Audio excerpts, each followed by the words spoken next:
Good afternoon. Welcome, everybody. I'm going to call to order this meeting of the Housing Policy and Development Committee.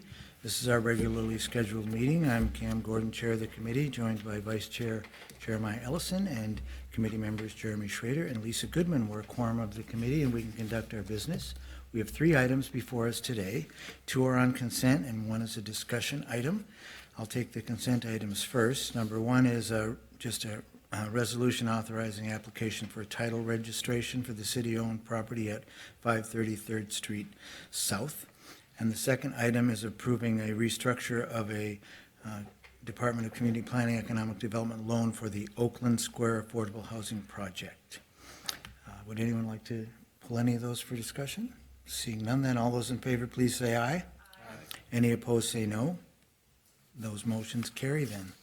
The third item is a scattered site public housing, Section 18 demolition and disposition. There's a resolution and an RCA in the packet. I've had some discussions with my colleagues and a request from Council Member Bender, who's not here right now, to postpone this item so that there's an opportunity for MPHA to be present and have some discussion. I'm willing to entertain that motion and make it, but I do want to make some comments and clarify maybe what this is about. This is, as you can see in the packet, if you looked at it in the RCA, and this was motivated partly in response to a letter that we got from from several of our state Senate legislators, Senator Torres Ray, Carrie Dietzich did sign it, Jeff Hayden, Scott Dibble, and Bobby Joe Champion. A letter they sent to HUD asking for a pause or a delay in the process of the Section 18 housing. The RCA, which I'll take most responsibility for what's in there with help from CFED Housing Director, kind of outlines what our understanding is of this and hopefully addresses some of the things that the senators were concerned about, but I also think they raised some legitimate concerns, and to me, just the fact that it's reached the level of our city legislators being concerned about it should give us some pause that people really aren't understanding or embracing this as much as they could.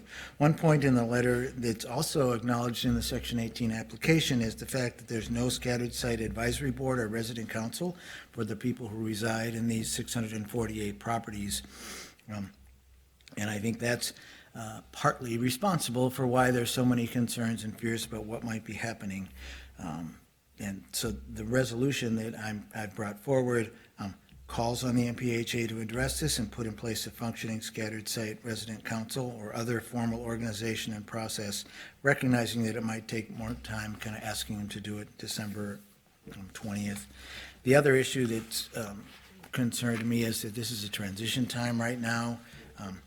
So people are looking at the date of February 16th, which is the earliest possible date they could sell the properties to the nonprofit. This is their plan to transfer, we could say, because I think they're selling it for $1, the properties to the nonprofit that's also made up of the same individuals, along with the executive director, by February 16th. I did reach out to staff to try to find out, is that the date that they're aiming to do the transfer? And I didn't get a clear answer back yet from the interim director, Tracy Scott, so that would be something to ask.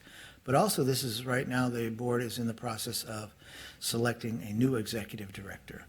And when I was sharing information with the current board, Shamarki Issa, board chair, he indicated that he's going to be calling a special meeting on January 29th for them to consider that. And actually, if they do that and get the request back into us soon enough, that means that our next meeting, we could be taking up the matter of who the next executive director could be. So postponing to that point makes some sense. I also think making sure we pause the process might make sense until the new executive director is on board. If you look at the resolution, and I think I'll just read the last resolved clause just to make it clear in this form as well as in the report some of what I would hope or expect Now, the resolve clause would be putting the city on record as believing that the best course of action at this time is to postpone any transfer of ownership related to the Section 18 application until after the approval of a new executive director and demonstration by the Minneapolis Public Housing Authority that there are short and long-term protection plans in place for the residents that currently live in these buildings in accordance with the memorandum of understanding between the city and MPHA. Be it further resolved that the City of Minneapolis urges the Minneapolis Public Housing Authority to create a functioning scattered site resident council or other formal organization and process for ensuring robust engagement with residents of scattered site homes no later than December 31st, 2020.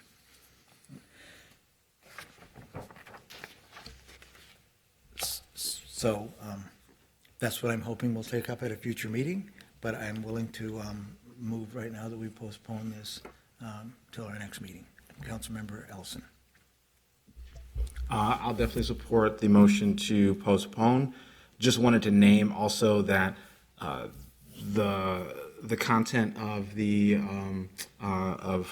resolution also sort of clarifies some of the misinformation that was in the Senate delegation letter as well, and I think that that's important. I think what I was surprised by is, with all due respect to our state Senate delegation, was just how little due diligence was done, and how very few. I don't know that any council members were reached out to discuss the situation. And I think that it is 100% appropriate for us to question federal housing policy. I do think that's appropriate, and I think we should. But I also think that we have to do so with good information and not bad information. So I'll support the delay but also wanted to speak a little bit on the content of the coming resolution. So that's all. Thank you. And I think that's important. I think there is a lot of information going out there and a lot of arguing and what is the reality of it. And I think there are some legitimate concerns. And so that's what I'm trying to parse out too. Is there any other comments on the motion? Welcome, Councilmember Reich. We're voting on a motion to postpone item 3. All those in favor say aye. Aye. Any opposed, say no. That motion carries. With that, this meeting is adjourned. Thank you.